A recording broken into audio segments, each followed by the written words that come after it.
जुम्मे की नमाज पढ़ना छोड़ दें। मैं क्यों आपको ऐसे बोल रहा हूँ, इसकी वजह क्या है?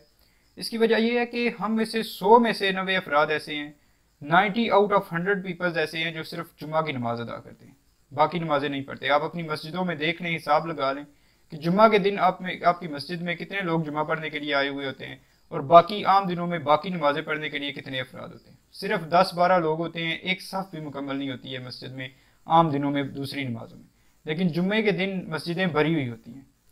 So that's why I am saying कि जुम्मा पढ़ना भी आप छोड़ दें। यार जरा सोचें कि जब आपने एक हफ्ते में 35 नमाजें छोड़ दी हैं, तो आप एक नमाज पढ़ने के लिए सिर्फ आ जाते हो कि एक हफ्ते के बाद।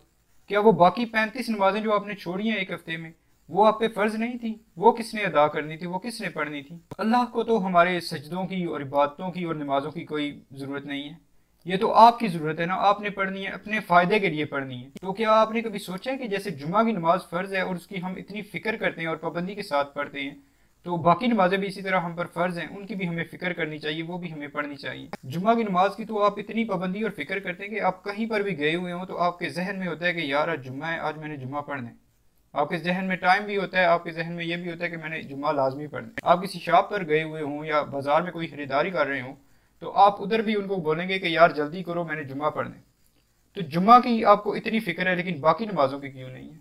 जिधर भी हो आपको ये पता होता है कि मैंने आज जुम्मा पढ़ना है। इवन के घरों में भी आपने ये शोर मचाया हुआ होता है कि आज जुम्मा है, मेरे कपड़े रेडी हैं, मैंने जुम्मा पढ़ने जाना है।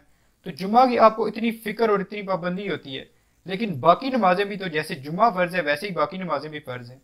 तो उसकी फिक्र किसने करनी है, वो नमाजें किसने पढ़नी है आपके हिस्से की? यही वजह है कि मैं आपको बोल रहा हूँ कि अगर आपने बाकी सारी नमाजें नहीं ना पढ़नी, अगर आप हफ्ते में 35 नमाजें छोड़ रहे हो, तो ये एक नमाज भी आपको कोई फायदा नहीं देगी। मेरा कहने का ये मकसद नहीं है कि मैं आपको बोल रहा हूँ कि आप अगर जुम्मा पढ़ते हैं तो मैं आपको बोलूँ कि आप जुम्मे की नमाज भी पढ़ना छोड़ दें, बल्कि मेरा मकसद ये है कि मैं आपको इस बात की तवज्जो दिलाऊँ, इस बात की तरफ भी आपको फील करवाऊँ, आपको एहसास करवाऊँ कि जैसे हम जुम्मे की फ़िक्र करते हैं, जुम्मे की नमाज हम पर फ़र्ज़ है और हम उसकी पाबंदी करते हैं, वैसे ही हमारा फ़र्ज़ बनता है कि हम बाकी नमाज़ों की भी फ़िक्र करें, उनकी पाबंदी करें और बाकी नमाजें भी पढ़ें।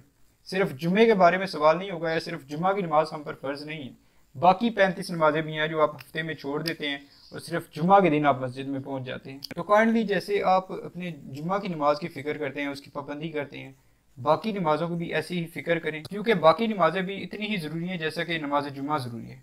जैसे कि नमाज जुम्मा आप पर फ़र्ज़ है, बाकी नमाजें भी आप पर फ़र्ज़ हैं, और आपको बाकी नमाजें भी उसी पाबंदी, उसी फ़िक्र और उसी शौक़ के साथ पढ़नी चाहिए। और मेरी दुआ है कि अल्लाह ताला हम सब को पंजगाना नमाजें पढ़ने की तौफ़ीक अता फ़रमाए। आमीन सुम आमीन। अल्लाह हाफ़िज़।